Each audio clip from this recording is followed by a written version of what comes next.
गिटको code लेख्नुभन्दा अगाडि सानो कुरा छ, गिटको कन्फिग गर्नु पर्यो हामीले है। जस्तो हामीले जब गिटमा केही कुरा एड गरिन्छ नि होइन, अथवा कतै केही कुरा पुस गरिन्छ, केही नबुझ्यो भने ठिकै छ, म भन्दैछु। हामी को हो भन्नु पर्यो कि म को हो भन्नु पर्यो कि गिटलाई होइन।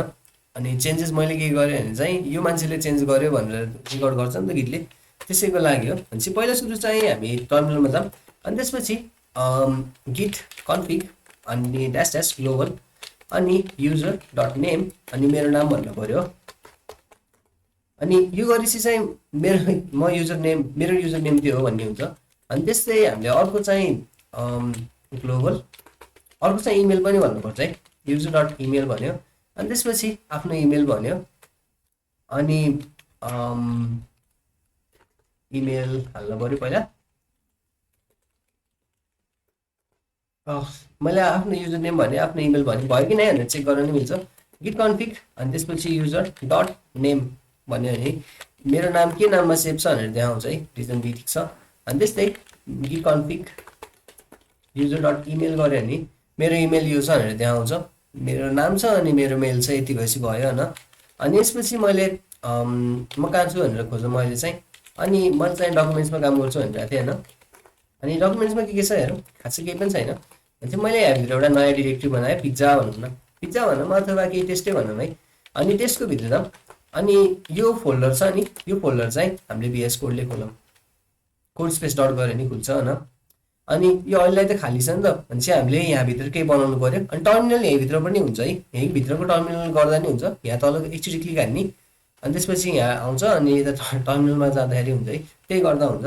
मैले चाहिँ अब यहाँभित्र पहिला फाइल बनाउनु पर्यो, पछि index.html बनाएँ, अनि index.html एउटा फाइल बन्यो। अनि त्यसपछि यो भित्र केही कुरा हामीले बनाउनु पर्यो, हामीले यहाँभित्र एउटा ब्ल्याङ्क कुरा बनाउनु पर्यो। अनि त्यसको लागि चाहिँ मैले एक्सक्लामेसन मार्क इन्टर गरेँ चाहिँ, एमएट एब्रिभिएसन हो, एमएट एक्सटेन्सन जस पहिलेदेखि हुन्छ। अनि एटम युज गरिरहेको छ भने चाहिँ HTML लेखेर इन्टर गर्दा हुन्छ है, आफै भइदिन्छ। त्यहाँ चाहिँ अलि ठुलो टेम्प्लेट आउँछ, यहाँ चाहिँ सानो टेम्प्लेट आउँछ, त्यति फरक छ। अनि यसलाई सेभ गरेँ, अनि त्यसपछि यो फोल्डर छ नि, यो फोल्डर इनिसियलाइज गर्नु पर्यो कि मैले भनेको। म यहाँभित्र टेस्टभित्र छु होइन, अहिले index.html मात्रै छ यो फोल्डरमा। अब यहाँभित्र मलाई डट गिटको एउटा फोल्डर चाहियो कि, जस डट गिटको एउटा फाइल चाहियो, अनि त्यसले चाहिँ सबै कुराहरू हेर्छ भनेको, त्यसले भर्जन कन्ट्रोलको लागि काम गर्छ। मैले सुरुमा इनिसियलाइज गर्नु पर्यो, इनिसियलाइज रिपो, मेरो गिटको रिपोजिटरी मैले इनिसियलाइज गर्नु पर्यो। अब त्यही गर्ने काम गर्छु म चाहिँ, यहाँबाट गर्दा नि हुन्छ होइन, VS कोडबाट गर्छु भने VS कोडबाट गर्दा नि हुन्छ, जहाँबाट गर्दा नि हुन्छ। म VS कोडबाट गर्न खोजेँ, गिट इनिट भन्यो भने अनि त्यसपछि एउटा इम्टी रिपोजिटरी बनाइदिन्छ भने चाहिँ जे होस्, यहाँ चाहिँ हाम्रो रेपो इनिसियलाइज गरिदिन्छ कि, यहाँ इनिसियलाइज गरेछ, यहाँ डट गिट देखाइरहेको होइन किनभने नि मेरो डिभाइसमा चाहिँ हिडन फाइलको रूपमा जान्छ सायद, हेरौँ है। जस्तो यहाँ हेऱ्यो भने हामी डकुमेन्ट्सको भित्र छौँ, अनि डकुमेन्ट्सको भित्र टेस्ट भन्ने हो फोल्डर। अब यो रिपो हो नि त, तर यहाँ मेरो डट गिट किन देखाएन, मैले इनिसियलाइज गरेको थिएँ भनेपछि यहाँ छौँ। अनि सो हिडन फाइल्सको सर्टकट कन्ट्रोल एच रहेछ होइन, त्यहाँ हेरौँ। अनि डट गिट भन्ने फोल्डर छ, अनि यहाँभित्र धेरै कुरा छ हो, ब्रान्चेस छ, अनि हुक्स छ, अनि इन्फो छ, अब्जेक्ट्स, त्यस्तै रिफ छ। यो सब कुराहरू म भन्छु भन्नलाई, अहिले पछि भनौँला, काम लाग्दैन होला यो नभनौँला। जस हाम्रो यो डट गिट भन्ने फोल्डर आएको हुनु पर्यो है, हिडन भने चल्छ, हामीले हेरिराख्नु पर्दैन, जस छ भनेर बुझ्नु पर्यो।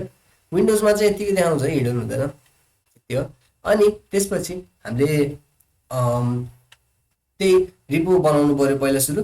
अनि त्यसपछि हामी के भन्छ, हाम्रो फाइल्सहरूलाई कमिट गर्नुतिर लाग्छ। म कमिट गर्नुभन्दा अगाडि हामीले स्टेज गर्नुपर्छ भनेको थिएँ मैले, याद होला। भनेपछि त्यो स्टेज गर्नको लागि हामी चाहिँ कहाँ जान मिल्यो, म यहाँ देखाउँछु है। पहिला हामीले चाहिँ गिटको रिपो इनिसियलाइज गर्नु पर्यो, त्यसको लागि कमान्ड छ गिट इनिट। अनि त्यसपछि हामीले स्टेज गर्नु पर्यो हो, हामीले स्टेजिङ एरियामा हाम्रो चेन्जेसहरूलाई लानु पर्यो। त्यसको लागि हामीले गिट एड भन्न मिल्छ कि, जे फाइल्सहरू मैले फेरेछु अथवा जे फोल्डर्सहरू फेरेछु यसरी हाल्न मिल्छ, हाइफन के अरे ड्यास ए क्यापिटल ए गर्दा नि हुन्छ। अनि अथवा त्यही फोल्डरको कुरा हेऱ्यो भने एड अनि स्पेस डट लेख्दा पनि हुन्छ, त्यो गर्यो स्टेज हुन्छ। अनि त्यसपछि बल्ल कमिट गर्ने है, भनेपछि त्यसको लागि गिट अनि त्यसपछि कमिट, अनि यसरी यहाँभित्र केही म्यासेज राख्ने, त्यस्तो गर्नु मिल्छ है। अब यो सबै म देखाउँछु अबको भिडियोहरुमा। अहिलेको भिडियोमा चाहिँ हामीले इनिशियलाइज गर्न सिक्यौं भनेको हाम्रो गिटको रिपोजिटरी हामीले लोकली इनिशियलाइज गर्न सिक्यौं गिट इनिट कमान्ड युज गरेर।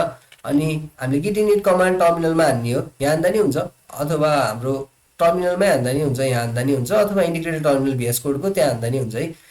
यहाँ हान्यो भने अनि यहाँ डट गिटको एउटा फाइल बन्दो रहेछ। यहाँ किन नदेखाएको नि हिडनमा चाहिँ त्यो भएर विन्डोजमा चाहिँ देखाउँछ। त्यति कुरा हो।